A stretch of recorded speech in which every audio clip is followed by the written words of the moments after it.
साथियों नमस्कार, जय हिंद और जय भारत। दोस्तों,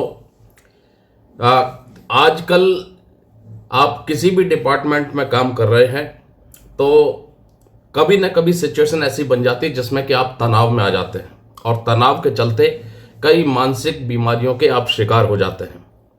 और उसी कड़ी में आज की जो हम वीडियो लेकर के आए हैं, साइकेट्रिक डिसेबिलिटी को लेकर के आए हैं कि किन कंडीशन में यदि आपको साइकेट्रिक डिसेबिलिटी में लो मेडिकल कैटेगरी किया जाता है तो वो कंडीशन क्या होंगी जिसमें कि आपकी डिसेबिलिटी को एट्रीब्यूटेबल टू या एग्रावेटेड बाय मिलिट्री सर्विस माना जाएगा। खास तौर पर सैनिकों के मामले में ये चीज़ बहुत इंपॉर्टेंट है, क्योंकि आपको डिसेबिलिटी पेंशन का बेनिफिट तभी मिलेगा जब आपकी डिसेबिलिटी एक्सेप्ट होगी या तो एट्रीब्यूटेबल टू मिलिट्री सर्विस या एग्रावेटेड बाय मिलिट्री सर्विस। तो जो एस कैटेगरी में यानी साइकेट्रिक डिसेबिलिटी में लो मेडिकल कैटेगरी है, उनकी disability as per new rule GMO 2023 के हिसाब से वो या एंटाइटलमेंट रूल्स 2023 के हिसाब से एट्रीब्यूटेबल टू मिलिट्री सर्विस कब मानी जाएगी। चलिए आपको उस रूल के ऊपर लेके चलते हैं, क्या वो कंडीशन होंगी जिसमें कि आपकी डिसेबिलिटी को एक्सेप्ट किया जाएगा एज एट्रीब्यूटेबल टू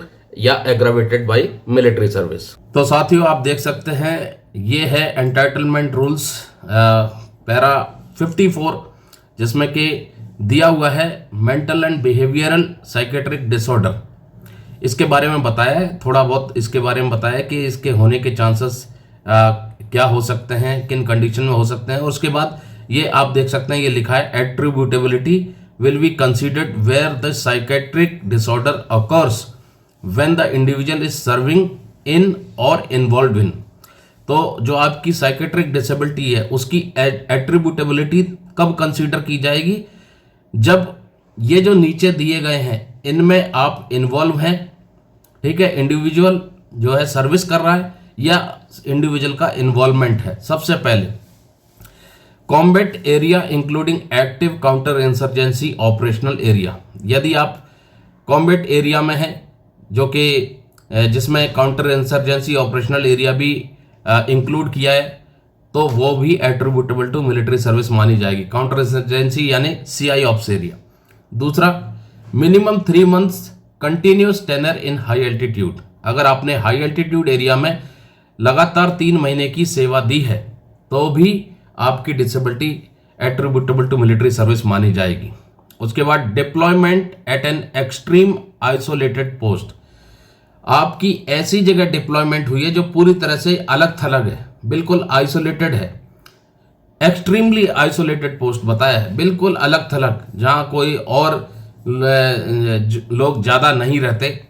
उस जगह पर यदि आपकी कोई डिप्लॉयमेंट की गई है और वहां पर आपको ये डिसेबिलिटी साइकेट्रिक एसेस की जाती है, डिटेक्ट होती है, तो वो भी एट्रीब्यूटेबल टू मिलिट्री सर्विस माना जाएगा। उसके बाद आ जाएगी next, minimum continuous tenure on a afloat platform for 3 months और 1 month in a submarine. Afloat platform यानी किसी शिप में आप हैं, वहां पर आपकी डिसेबिलिटी डिटेक्ट हुई है, तो मिनिमम कंटिन्यूस टेनर जो है उस एफ्लोट प्लेटफॉर्म पर होना चाहिए 3 महीने का। यदि आप सबमरीन में हैं तो कम से कम 1 महीना आप वहां पर सेवा दी हुई होनी चाहिए, आपकी 1 महीना सर्विस सबमरीन के अंदर हुई होनी चाहिए, तब वो एट्रीब्यूटेबल टू मिलिट्री सर्विस माना जाएगा। उसके बाद catastrophic disaster particularly while providing aid to civil authorities during natural disaster.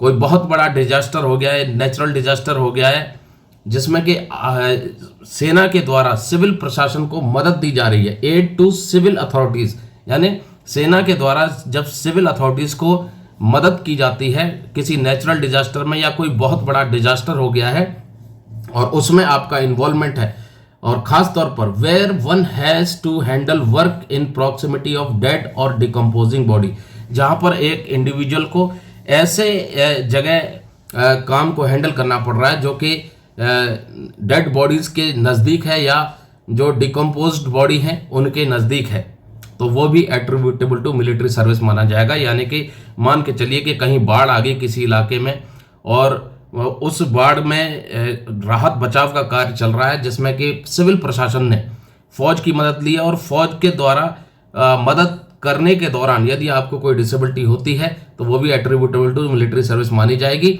और ख़ास तौर पर यदि डेड बॉडीज़ या डिकम्पोजिंग बॉडीज़ के नज़दीक आपकी ड्यूटी पड़ती है, जिसमें कि आपको डेड बॉडीज़ या डिकम्पोजिंग बॉडी को डील करना पड़ता है, कुछ काम ऐसा दे दिया जाता है जिसमें कि इन चीज़ों का भी इन्वॉल्वमेंट है, तो वो भी एट्रीब्यूटेबल टू मिलिट्री सर्विस माना जाएगा। अब नेक्स्ट पैराग्राफ में आ जाइए। Attributability should be considered in all cases of post traumatic stress disorder in the above mentioned service condition. Above mentioned service condition में ये दिया है, इन कंडीशंस में आपने नौकरी की और इन कंडीशंस में नौकरी करते वक्त आपको कोई दिक्कत नहीं हुई, लेकिन इसके तुरंत बाद आपको कोई साइकेट्रिक डिसेबिलिटी हो जाती है, पोस्ट ट्रॉमेटिक स्ट्रेस डिसऑर्डर हो जाता है in the above mentioned service condition, तो वो भी attributable to military service consider किया जाएगा। उसके बाद next, attributability should also be considered when the psychiatric disorder arises within 1 year subsequent to severe/grievous injury or illness that are themselves considered attributable to military service।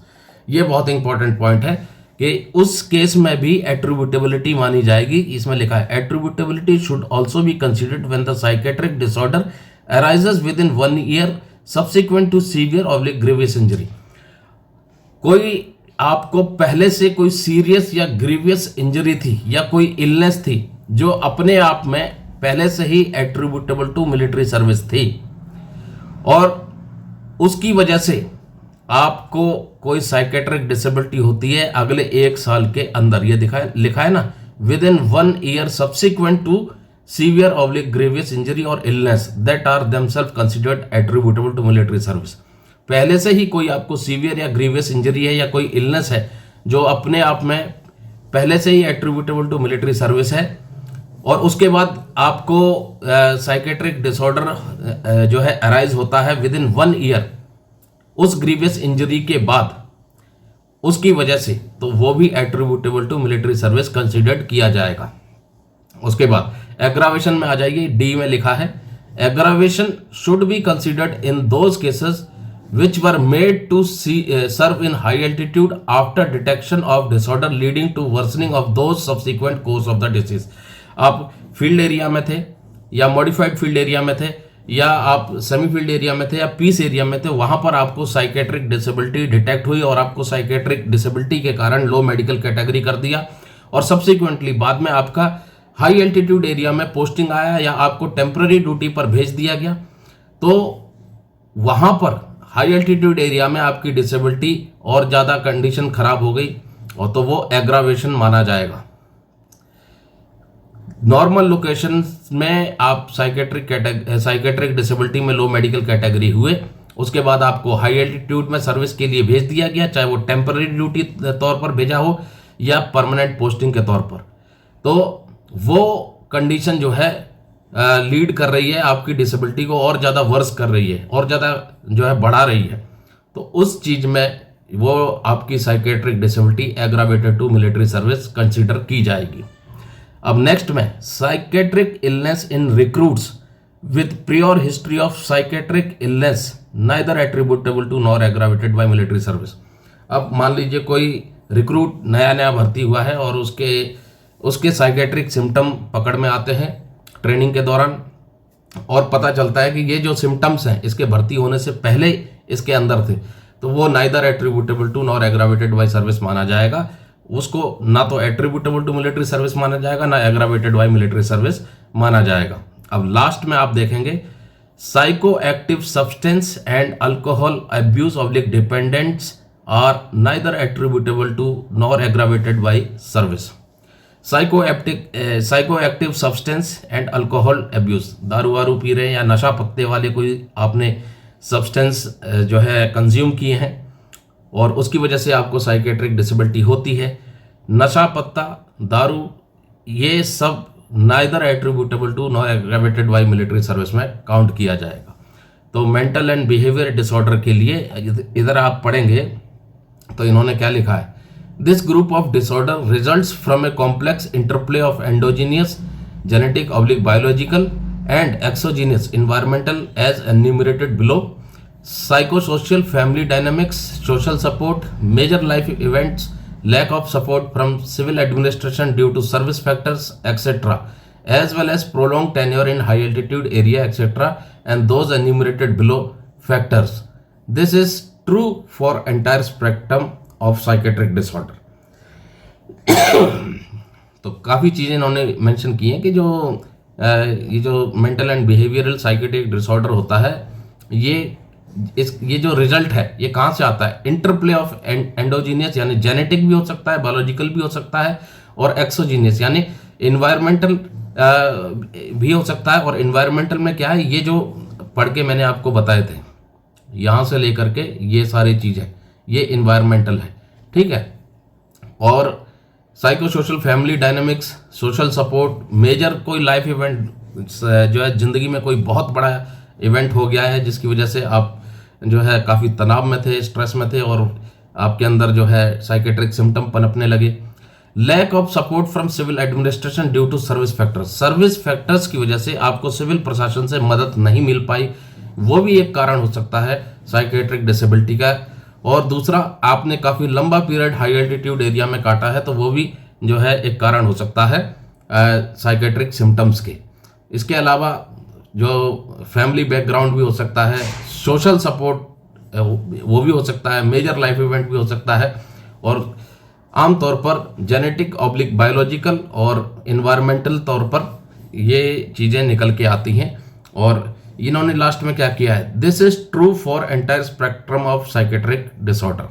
तो ये चीज़ें इन्होंने mention की हैं और ये दे दिए हैं कि किन कंडीशंस में आपकी डिसेबिलिटी को जो है एट्रीब्यूटेबल टू मिलिट्री सर्विस माना जाएगा, और किन कंडीशन में neither attributable to nor aggravated by military service माना जाएगा। डी और ई में नाना कब होगा, डी और ई में उन्होंने क्लियर कट बता दिया है। तो दोस्तों, उम्मीद करते हैं आज की ये जानकारी आप लोगों को पसंद आई होगी। नया जो लेटेस्ट रूल है एंटाइटलमेंट रूल्स 2023 के हिसाब से मैंने आपको बताया कि किन कंडीशंस में यदि आप साइकेट्रिक डिसेबिलिटी में लो मेडिकल कैटेगरी होते हैं तो किन कंडीशंस में वो डिसेबिलिटी आपकी एट्रीब्यूटेबल टू या aggravated by military service accept की जाएगी डिपार्टमेंट के द्वारा। तो आज की जानकारी बस इतना ही दोस्तों। अच्छी लगी हो तो लाइक कीजिए, शेयर कीजिए वीडियो को, और यदि चैनल को सपोर्ट करना चाहते हैं तो ज्वाइन बटन का इस्तेमाल करके इस चैनल के मेंबर जरूर बने। नमस्कार, जय हिंद, जय भारत दोस्तों।